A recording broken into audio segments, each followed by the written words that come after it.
Magandang araw po sa inyong lahat mga kababayan at welcome back dito po sa ating munting channel Pinas News Review, kung saan re-reviewin po natin ang mga mahalagang balita dito sa Pilipinas. Mga simpleng komento sa mga issue dito sa Pinas. At eto nga mga kababayan, kapapasok lang, sa wakas kumanta na.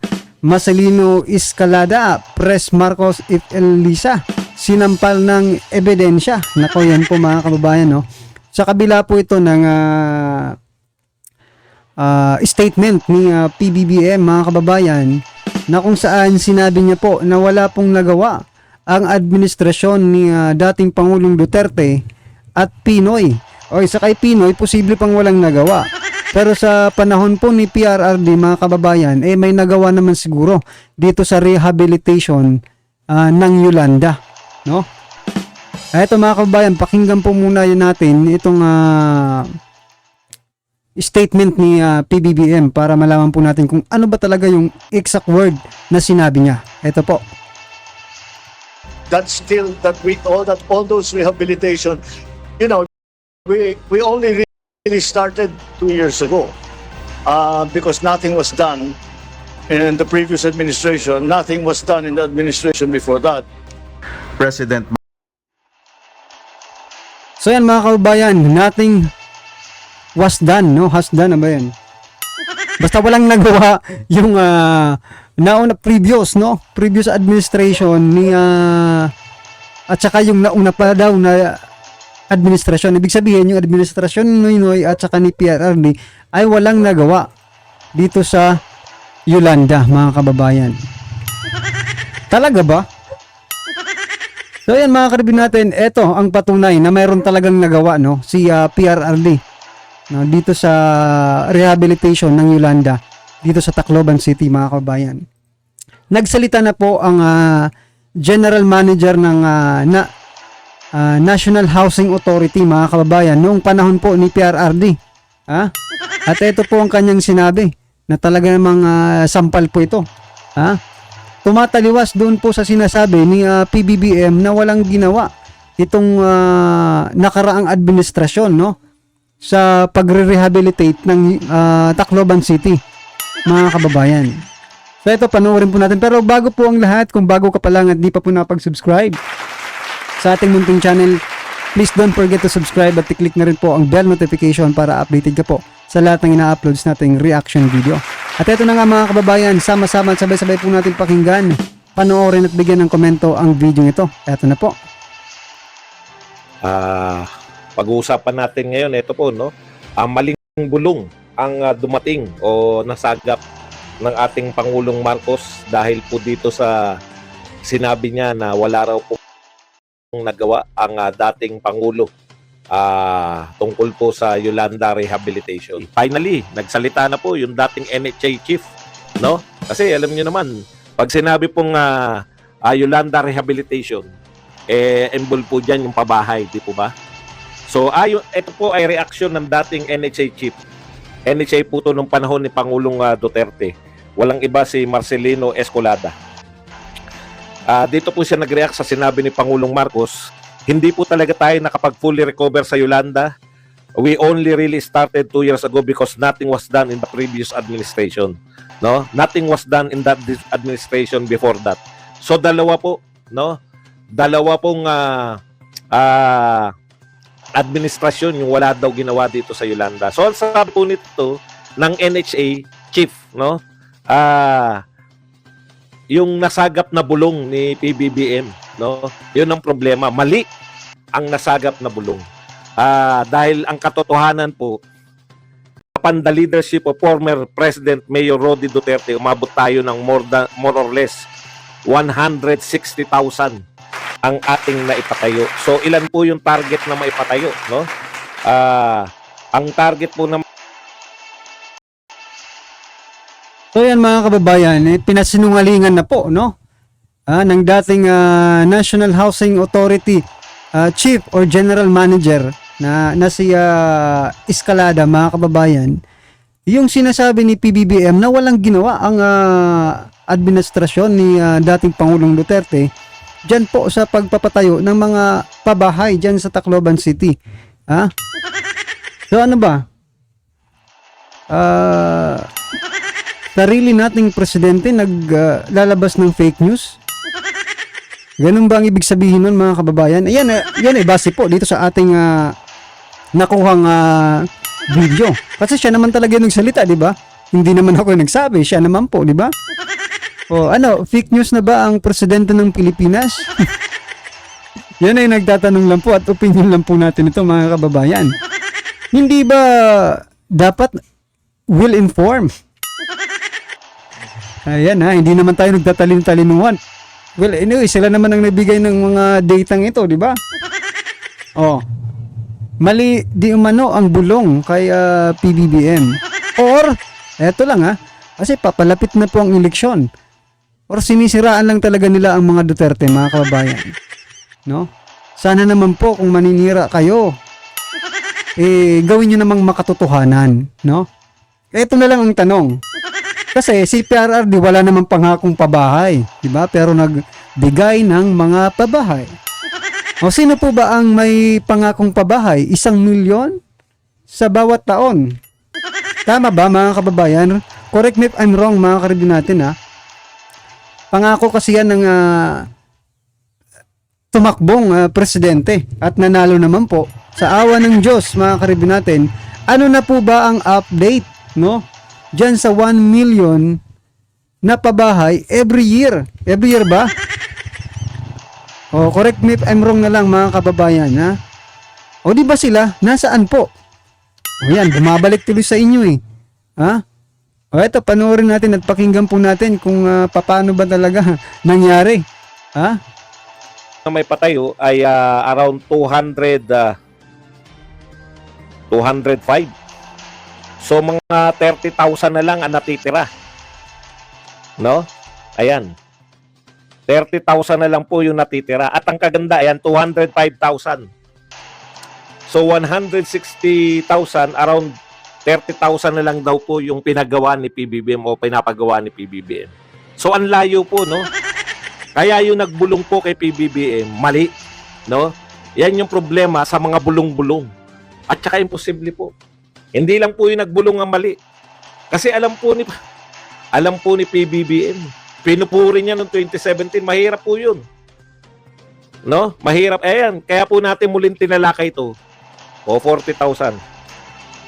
Kaya po natin muling tinalakay ito kasi lumantad tong NHA na nagpapatunay siya na meron po talaga na nagawa sa panahon ni Pangulong Duterte. O ngayon, ang gagawin po nitong Paano hindi lalantad yan, mga kababayan? Malilintikan din siya, di ba? O, kahit wala na po siya dyan, kasi siya po, sa panahon noon, siya po ang namamahala sa housing. Kaya malamang sa malamang, magre-react po yan. Diba? Sa mga maling impormasyon na pinifeed sa ating Pangulo. Pero dapat naman sana, bago magsalita, or, diba, bago pakawalan ni PBBM, yung mga ganyang bagay or salita, dapat dinadigest muna. Diba? Kung totoo ba o hindi. Kasi sa bagay, mga kababayan, hindi ko sinasabing hindi matalino. Kasi matalino nga diba? Napakagaling pong magsalita ni PBBM, mga kababayan. At saludo po tayo dyan sa pagsasalita. Napakagaling po. Ang hirap nga lang, mga karibin natin, marami pong bumubulong siguro. Totoo nga, no? Na marami po talagang bumubulong kay PBBM. Sa sobrang dami, hindi niya na, yan mga karibin natin, opinion lang po ito. Eto, pakinggan na lang po natin itong video ito. Pangulo na to, pag nabibisto po sila na mali yung sinasabi, hindi po yan magpapaliwanag, hindi yun magsusuri. Anong gagawin yan? Tatahimik, no? Tatahimik lang, dehin bokiki, no? Tapos, yun na nga, no? Hindi na dehin bokiki, wag na lang pansinin, lilipas din yan. Yan po ang ating pamahalaan. Pag pumasok po ng mas problema po yung pinasok, dehin bokiki, lilipas din yan, makakalimutan din yan ng tao. Katulad yan, hindi po magpapaliwanag na yan. Kala nyo magpapaliwanag pa? Sa sinabi niya noong 2017 na pinupuri niya si Duterte. Tapos sinabi niya ngayon na wala raw nagawa si Duterte. Hindi na po magpapaliwanag yan. Hahayaan niya na lang. Dehin bukiki, babiyahe. Akala niya nakakalimot yung tao. Yun eh. Kaya pare-pareho, no? Haka-haka, bulong. Ito po yung katangian ng gobyernong ito. Oh, yan na nga po mga karibin natin. Di ba yung gentleman's agreement, sinabi rin nila na imagination lang din yon, di ba? Sa ganun naman, haka-haka ang kahirapan. Dito naman mga karibin natin sa isyong ito, malaki rin ang diferensya. Malaki po ang diferensya mga kababayan. Paano hindi tutulong si PRRD? Nasaksihan niya, di ba? Nasaksihan niya po kung gaano kahirap yung Tacloban nung talagang binira ng Yolanda. Pero hindi po siya nangako kasi wala naman po sa plano ni PRRD, no, na maging presidente ng Pilipinas noong mga panahong yon. Ang kanya lang po ay pagtulong, no, sa Yolanda sa Tacloban, ba? Pero nung naging presidente po siya, binigyan niya po ng pansin ang housing. Tapos i-deny nyo. Ibig sabihin lang po nito mga karibin natin, hindi po nila, eto personal po ito mga kababayan, personal opinion, hindi po nila mahal ang Tacloban, no? Doon nga sila nakatira, yung nanay nila, diba? Pero hindi po nila mahal ang Tacloban. Bakit? Kasi sa information na nga lang about Tacloban, hindi nila alam kung ano nangyayari. Diba? Hindi po nila alam yung nangyayari sa ground ng Tacloban City. Kaya paano sila mamahalin ng mga waray? Diba? Huwag niyong gamitin.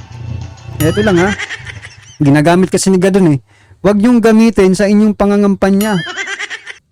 Kung mayroon man kayong mga dito sa Tacloban at Samar, iilan lang din yan. Hindi nyo pwedeng lahatin mga karibin natin, no? Wala sa mga ginagawa ninyo ngayon, malamang yung kalahati niyan, kalahati na lang din. No? Yan po ang katangian. Grabe. Okay. Balikan lang po natin. Ito po revelasyon nung NHA chief. Alam niyo si Duterte, alam niyo po pagkakaiba talaga ni Pangulong Duterte.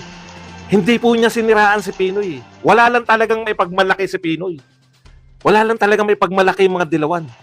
Kasi yung ginawa ni Pinoy, siniraan niya lang na siniraan si GMA. Kaya wala po na ipatayo, okay lang. Total, sinisiraan niya lang si GMA.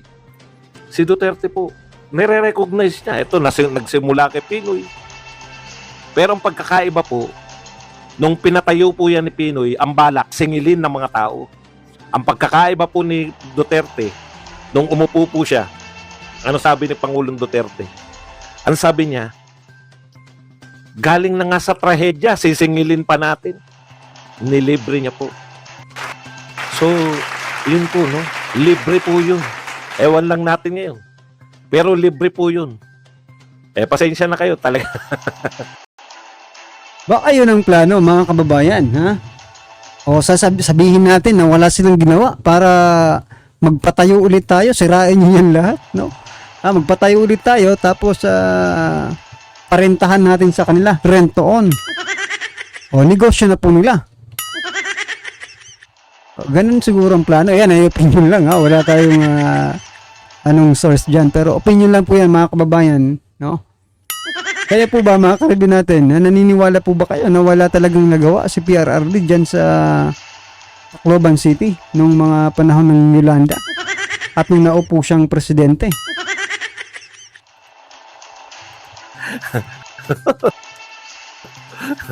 Talagang ganyan ang buhay natin nalilate, nahihabol din. Yun po yung pagkakaiba ng mga vlogs natin, wala tayo sariling oras, no? Wala na pong bayad. Ang galing, no? Libre po. Ayon dito sa NHA. Kung may naningil sa kanila, putya, hindi po NHA yan. Binigay po ng NHA na libre. Ngayon, kung may naningil. Ngayon, ito po ang tanong. Alam nyo, ang tanong ko lang, kung ito po na bulungan, no? Sabi kasi mali ang napakinggang bulong. Ano na nga yun? May mas magandang termino. Mali ang nakarating ba ng bulong? Ano ba yung sinabi? Ayan, no?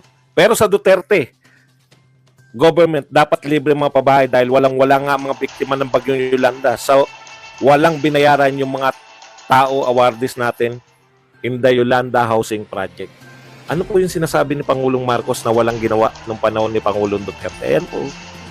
Binigay pa ng libre, walang bayad. Kay Pino, balak pansingilin. Ngayon, wala nang bayad. Ngayon ko lang po nalaman yan. Kaya galit na galit po yung mga supporter ni Pangulong Duterte. Hindi na tumataw ng utang na loob. Ano po yan? Bayan na nanay niya. Taga dyan po yung mga Romualdez eh. Dapat magpasalamat na lang. Hindi, siniraan pa eh. Okay, ang sabi dito, maling bulong ang nasagap ng Pangulo. Ang tanong po natin, ilan pa pong maling bulong yung nasasagap ng Pangulo? At yan po ang naging basihan ng ating mga polisiya ng pamahalaan. Nakakatakot po. No? Kung ang sinabi nitong NHA chief, mali yung bulong na nasagap ng Pangulo, pwede po natin pag-isipan. Ito kaya mga proyekto ng mga ginagawa ng ating pamahalaan ngayon. Ilang kaya dyan yung maling bulong na nasagap? Katulad po niyan, yung mga gentleman's agreement. No? Ilang po dyan yung mga mali na nakabase sa maling bulong yung mga ginagawa natin. Okay, speaking of Tacloban, wag na po muna tayo lumayo kasi meron pong nagpahayag.